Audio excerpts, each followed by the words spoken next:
Ambassador Kirk, more than 40 ministers are gathered at the OECD this week to talk about an issue that's central to very many governments around the world, including your own.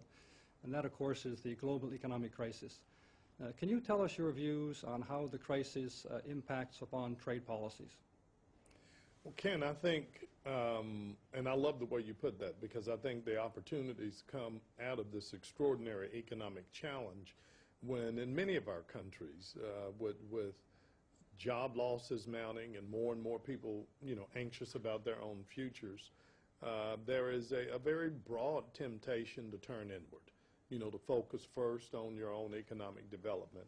And so I would say our first challenge, at least as trade ministers, is to always keep in mind the extraordinary benefit that has come to all of our member countries as well as the world through the increased global trade liberalization over the last 40, 50 years, and always have that as a point of reference of the benefit of having and maintaining open markets. Secondly, I do think we have to be careful not to overreact to efforts being taken by individual countries to shore up their own economies, because if you don't have those strong domestic economies, then that can lead to a fissure and breakdown of the global trading system that we all depend on.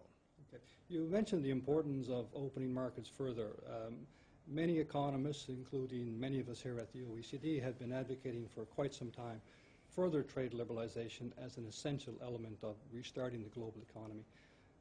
What's the problem at the WTO? What can we do? What might you do to reinvigorate negotiations? Well, two things. One, I think the OECD and in particular the economic data that it puts out may be more valuable and relevant now than it's ever been before, in just helping to remind us of the reality of the benefits of global trade and maintaining that and expanding that. Secondly, with respect to the existing Doha round of talks within the WTO, I think a little bit of perspective may be helpful in that it took 8 years to get the Uruguay round done, and we're now, I guess, in our 7th and a half or 8th year of the Doha round.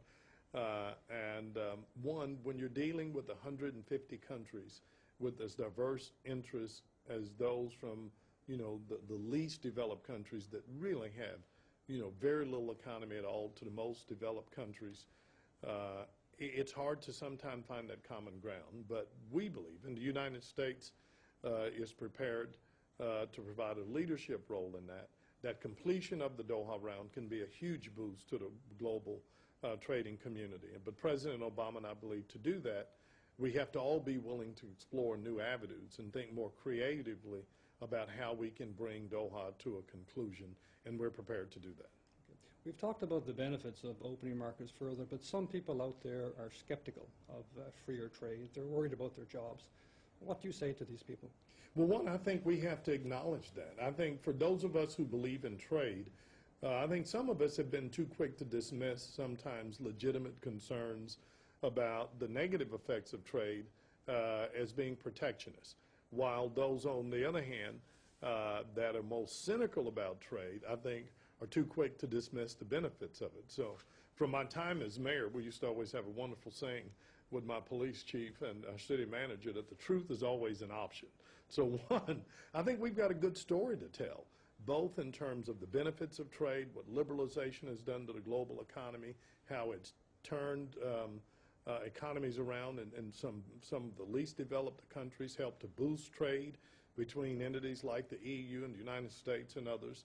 But then secondly, I believe a case can be made, even in this economic downturn, that we can say to the world, those of you that have said that you're skeptical about trade and you want to see it come to a standstill, well, we just have come through a period now, or in a period in which global trade has declined by almost 9%, the lowest levels since World War II.